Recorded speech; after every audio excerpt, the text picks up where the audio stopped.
Big boss చూస్తున్నారా bro? Bro చూస్తా. So ఎలా అనిపిస్తుంది బిగ్ బాస్? ఓకే బాగానే ఉంది బ్రో. ఏం నచ్చింది?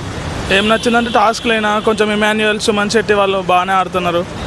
నీ ఫేవరెట్ కంటెస్టెంట్ ఎవరు? ఇమాన్యుయల్, సుమన్ శెట్టి. సో ఎందుకు వీళ్ళే?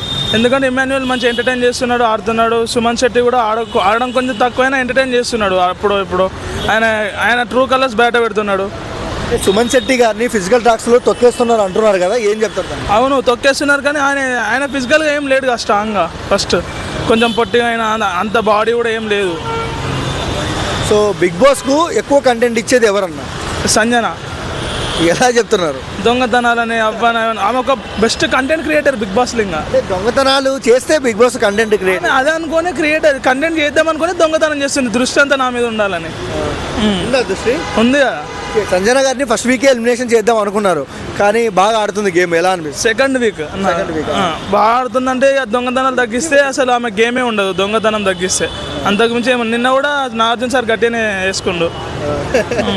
సో అంటే ఇక్కడ రీతు చౌదరి గేమ్ ఎలా అనిపిస్తుంది? ఆమె సేమ్ విష్ణుప్రియ లెక్క ఆడుతుంది. వాళ్ళిద్దరు ఫ్రెండ్స్ కాబట్టి ఆమె ఒక ట్రాక్ నడపని చెప్పింది, ఈమె నడుపుతుంది ఇక్కడ. డిమోన్ పవన్ ఓకే బాగానే ఆడుతున్నాడు. పవన్ కళ్యాణ్ నా ఫేవరెట్ కంటెస్టెంట్. రాము రాథోడ్ కూడా బాగానే ఆడుతున్నాడు, మన కెప్టెన్ అయ్యాడు. బిగ్ బాస్లో విలన్ ఎవరు? విలన్ అంటే బిగ్ బాస్ హరిష్ ఉండే, కానీ ఎలిమినేట్ అయిపోయాడు. హీరో ఎవరు? హీరో వచ్చేసి ఇమాన్యుయలే. ఓవరాల్గా ఏం చెప్తారు బిగ్ బాస్? ఓకే ఈ సీజన్ ఇంకా ఫైర్ ఉండబోతుంది అనుకుంటున్నా.